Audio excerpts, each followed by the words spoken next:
అందరికీ నమస్కారం. తెలుగు భక్తి సాంగ్స్ డే ప్రజ్ఞ యూట్యూబ్ ఛానల్ కి స్వాగతం, సుస్వాగతం.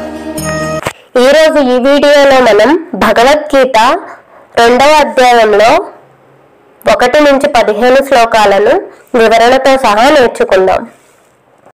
ఓం శ్రీకృష్ణ పరబ్రహ్మణే నమః. శ్రీమద్భగవద్గీత అథ ద్వితీయోऽధ్యాయః. సాంఖ్యయోగః.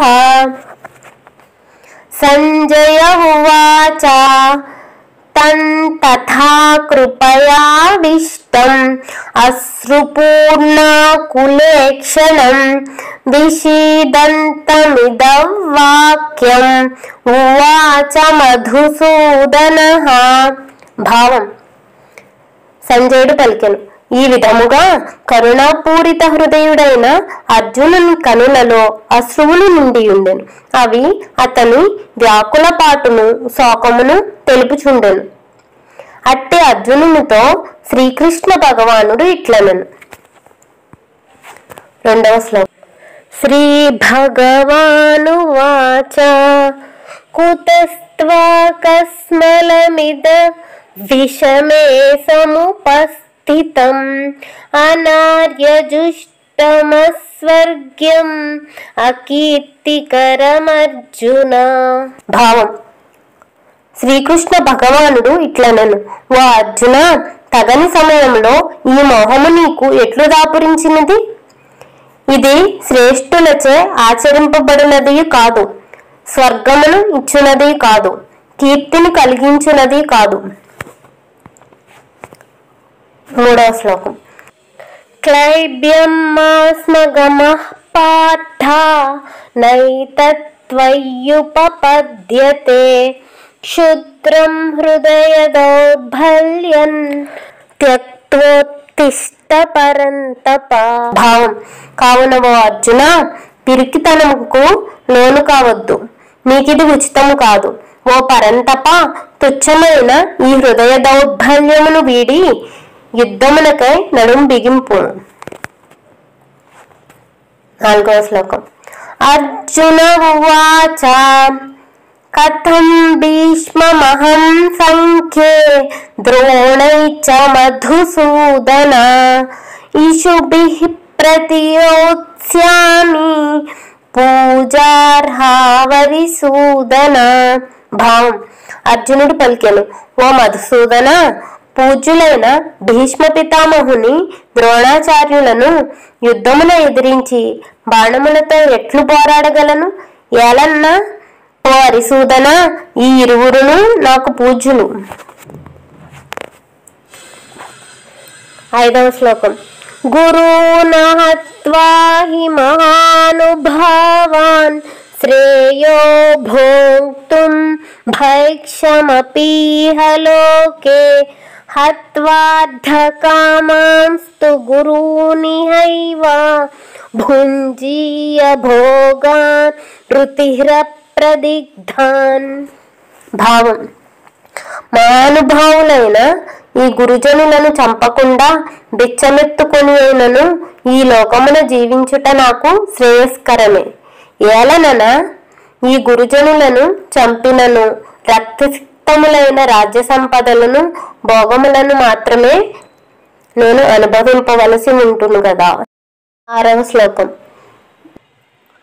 నచైతద్విద్మః ఖతరన్నో గరీయో యద్వా జయేమ యది వా నో జయేయుః యానేవ హత్వా న జిజీవిషామస్తేవ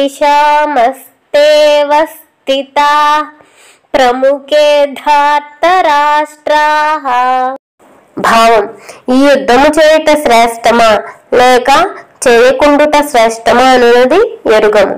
యుద్ధము వలన వారిని మనము జయింతుమా లేక మనలను వారు జయింతురా అనే విషయం కూడా ఎరుగము. మనకు ఆత్మీయులైన ధార్తరాష్ట్రులే ఇచ్చట మనలను ఎదిరించు పోరాడుటకు నిలిచి ఉన్నారు. వారిని చంపి జీవించుటకును మనము ఇష్టపడము. 7వ శ్లోకం. కార్పణ్యదోషోపహత స్వభావ పృచ్ఛామి త్వాం ధర్మ సమ్మూఢచేతాః యచ్ఛ్రేయస్యాన్నిశ్చితం బ్రూహి తన్మే శిష్యస్తేహం సాధిమాం త్వాం ప్రపన్నం. భావం: కార్పణ్య దోషము పిరికితనమునకు లోనై నా స్వభావమును కోల్పోయి గిలగిల్లాడుచున్నాను. ధర్మాధర్మముల విచక్షణకు దూరమై నా కర్తవ్యమును నిర్ణయించుకొనలేకున్నాను. నాకు నిజముగా శ్రేయస్కరమైన దాన్ని తెలుపుము. నేను నీ శిష్యుడను, శరణాగతుడను, ఉపదేశింపు. 8వ శ్లోకం. నహి ప్రపశ్యామి మమాపనుద్యాత్ యచ్చోకముచ్చోషణమింద్రియాణాం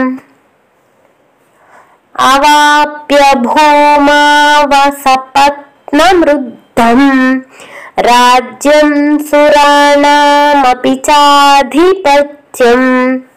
భావం: ఈ శోకము నా ఇంద్రియములను దహించి వేయుచున్నది. సిరి సంపదలతో కూడిన తిరుగులేని రాజ్యాధికారము లభించినను, కడకు సురాధిపత్యమును ప్రాప్తించినను ఈ శోకదాహము చల్లారును ఉపాయమును గాంచలేకున్నాను. 9వ శ్లోకం. సంజయ ఉవాచ ఏవముక్త్వా హృషీకేశం గుడాకేశః పరంతపా నయోత్స్యైతి గోవిందం ఉక్త్వా తూష్ణీం బభూవః. భావం: సంజయుడు పలికెను, ఓ రాజా, ఈ విధముగా పలికిన పిమ్మట అంతర్యామి అయిన శ్రీకృష్ణునితో గుడాకేశుడైన అర్జునుడు, నేను యుద్ధమును చేయను అని స్పష్టముగా నుడివి మౌనము వహించాను. 10వ శ్లోకం. తమువాచ హృషీకేశ ప్రహసన్నివ భారత సేనయోరుభయోర్మధ్యే విషీదంతమిదవచః. భావం: ఓ ధృతరాష్ట్ర, ఉభయ సేనల మధ్య శోకసంతప్తుడైన అర్జునుని చూచి శ్రీకృష్ణుడు మందహాసముతో ఇట్లు పలికెను. 11వ శ్లోకం. శ్రీ భగవానువాచ అశోచ్యానన్వశోచస్త్వం ప్రజ్ఞావాదాశ్చ భాషసే గతాసూనగతాసూంశ్చ నాను శోచంతి పండితాః. భావం: శ్రీ భగవానుడు పలికెను, ఓ అర్జున, శోకింపదగని వారి కొరకై నీవు శోకించుచున్నావు, పైగా పండితుని వలె మాట్లాడుచున్నావు.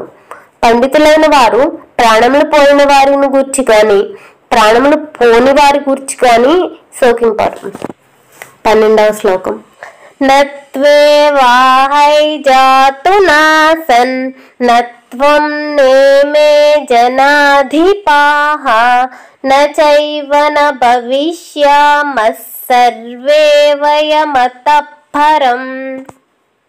భావం: నీవు గాని నేను గాని ఈ రాజులు గాని ఉండని కాలమే లేదు, ఇక ముందు కూడా మనం ఉండము అను మాటయే లేదు.